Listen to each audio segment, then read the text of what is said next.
umuzi umuntu wesilisa esezenza into ebaluleke kakhulu athi lo uthandana noma wengane yami zinsalela zami lezi athandana nazo. La upayisiswa yini ngempela? Nawe nje uyinsalela zakhe nje uma wengane yakho. Uyizinsalela nawe ngokwakho. Yazi ukuthi we are in a dual nature reality. I-reality ine-dualism kuyona phakathi. It's either this or that. Awukwazi ukuchema nokukodwa. Nawe uyizinsalela ngokwakho. Vele ngizokufundisa ngeduality la ye-universe ukuthi konke kuyadingana, konke kubalekile ku-2. U-left awubalekile ukudlula u-right. Uma ufuna ama-bigger returns empilweni, kumele ube khona ama-bigger risks. Uma ufuna wena uku-achieve kakhulu, kumele usebenze ngaleyo ndlela elingana nalokho uku-achieve kwakho. Or you have to suffer or go through ingqinamba elingana nalokho. Akukwazi ukwenza okukodwa. So manje umuzi umuntu esesho njalo-ke. Vele isifundo sanamhlanje ngizokufundisa ngaleyo nto leyo. Akekho la kunina obaluleke ukudlula omunye phakathi komuntu wesilisa nomuntu wesifazane. Umthetho loyo. Akekho umuntu wesifazane ungazididisa awubalekile ukudlula umuntu wesilisa, ne? Umuntu wesilisa ungazididisa awubalekile ukudlula umuntu wesifazane. Niyafana in different poles. Ngalesi sikhathi ubingelele u-changes akasha uthi ngenzayo noma yini, noma inini, noma kanjani kunoma ubani. Ngoba impilo ayisiyona lento ocabanga ukuthi iyona. Possibilities are infinite in the universe. Your own consciousness is your own limitation. Kukude lapho esisuka khona futhi kukude lapho esiya khona. Beka phansi umoya ungatatazeli, uyabona. Lento imnandi bese ngisho nje inkosi uthi ngicela ungisize ngingayibhedi lento. Lalela, akekho baleke udlula omunye la. Kinina. Uyabona nje u-physical awubalekile ukudlula u-spiritual kule reality. U-spiritual awubalekile ukudlula u-physical. Konke kuyadingana. Indoda ayibalekile ukudlula umfazi, umfazi abalekile ukudlula indoda. These are two poles of the same coin. Ninto eyodwa efanayo ngendlela engafani. Wena ndoda unokwakho nje okubhekelene nawe. Okungakwenza ukuthi ube superior kulo wesifazane. Wena wesifazane unokwakho nje okubhekelene nawe, ukuphathelene nawe. Okungakwenza ukuthi ube superior. Lento ifana nani? Lento indlela eyiyona mfethu. Ifana nokuthi mina nginama duties ami mhlambe njengephoyisa. Nawe nama duties akho njengothisha. Sekuphi isidingo sokuthi wena uzochomela mina ngomsebenzi wakho uba yiphoyisa wena, bese usubaleka ukudlula mina nguthisha mina? Noma mina ngithi ngiyiphoyisa ngithi ngibaleka ukudlula wena? Lemsebenzi ayifani nje, ama roles ethu awafani. Why? Ngoba kodwa ekugcineni sonke la siyadingeka. Mina wena ufundisa laba ofuna ukuthi befunde bebe nolwazi, ama responsible citizens and staff. Laba sebephumile esandleni, wena mina phoyisa ngiyababopha. Manje ke ichomelana kanjani? Ngoba phela ama roles ethu awafani. Kodwa futhi ayadingana la kule system. Into efanayo ke nomuntu wesilisa nje nomuntu wesifazane akekho ngcono la kunomunye. Literally akekho ngcono kunomunye. Ungalinge nje uzuyikhohlisa. Ngisho ngamabomu lento ngoba uma ngabe ngihleli nawo omabili lama agenda, ngaye ngithola ukuthi lo wesilisa unakho ukuyitshela ukuthi khonta ngcono ngayo yena kunalo wesifazane. Yabo? Unakho ukuyitshela lokho. Kanti nalo wesifazane unakho ukuyitshela ukuthi khonta ngcono ngayo kulo wesilisa. Ngoba uzwe bobabili bathini? Uzwe lo wesilisa athi abantu besifazane zingane. Uzwe lo wesifazane athi abantu besilisa zingane. Kahleni niyafana. Ngoba wena umuntu wesilisa unezinto ozibonayo ngqo kuyena ukuthi uyingane lo.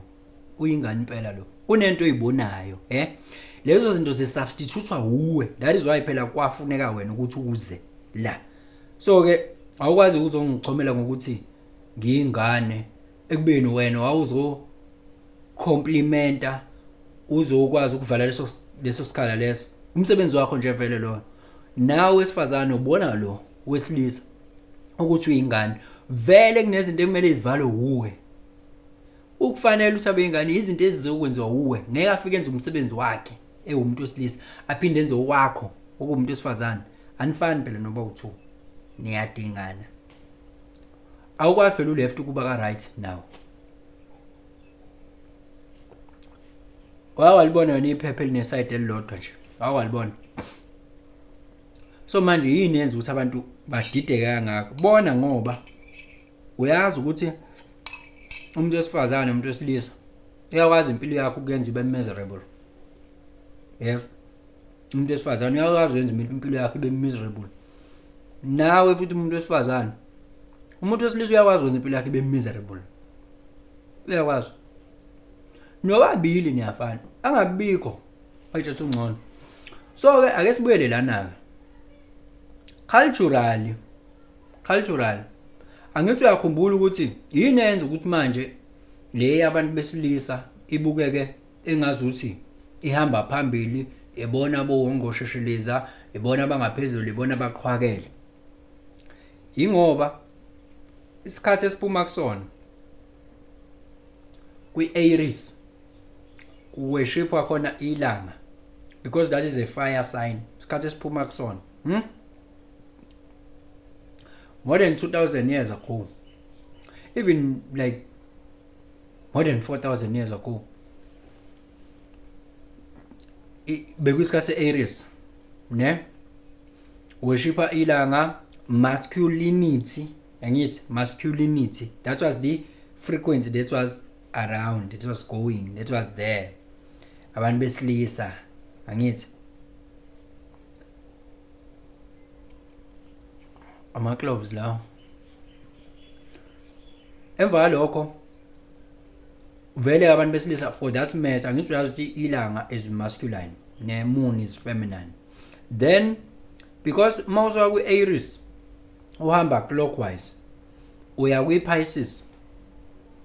I-Pisces ikile isikhathi esisophela naso ngokwaso lesi sika Jesu. Yabo le njengoba bekhuluma ngoJesu namasonto nani. Leso sikhathi sika fish sesophela naso. Yabo. So nake it's all about lento oyibonayo la esiya ngasekupheleni nayo. Kodwa singene kwi-Pisces ngenxa ukuthi vele besuka i-Aries eqhakambisa i-masculinity. That is why ke kwabe sekwenziwa sekuthiwani siya correct ama-past imbalances abantu besifazana abanikwa ama-opportunities afanayo nabantu besilisa. It's because we are neutralizing now, and now vele uyabona ku-neutral. Siyazi siyabona abantu besifazana baqoqobela ama-truck. Uyabona nje nawe ukuthi ya sebenayo sebabaphathi sekuyini. Asekho isidingo sokuthi nilonilwa ke yabo. Siyadlula futhi manje siya technological advancement and all of those things, truth and clarity, blah blah blah. Kuyini isikhathi sani se-Aquarius siyadlula futhi. So in a nutshell mfethu ngicela ukuthi ungalinge. I think ngikunike advice that I got from Dr. Olumide, because I listen to serious people because I want serious stuffs. I don't listen to garbage. Yabo. It's either wena uba nomshado wakho makuthi uzoshada mawuthi uyakuthanda lokho. Kodwa ke futhi uyayibona indoda engenamfazi nje. Ngiyakutshela mina. Angikho kodwa lapha. Umfazi ongenandoda yabona ngalo. Khona into ethile phela mfethu. You can't clap with one hand. It's either ba ne marriage cultural, noba ne marriage contemporary, noma ba ne marriage enjani kingdom marriage. Mayizoba cultural uzoba iqhudeke wena. Kube iqhude kulokhu kuba iqhude la. Kanti ziyakushiya ezencameni. Makuzoba contemporary futhi uzothatha uhulumeni umfake la uthi 50-50 la ekhaya. Thatha uhulumeni umfaka la. Makuzoba kingdomship or kingdom collective decision making.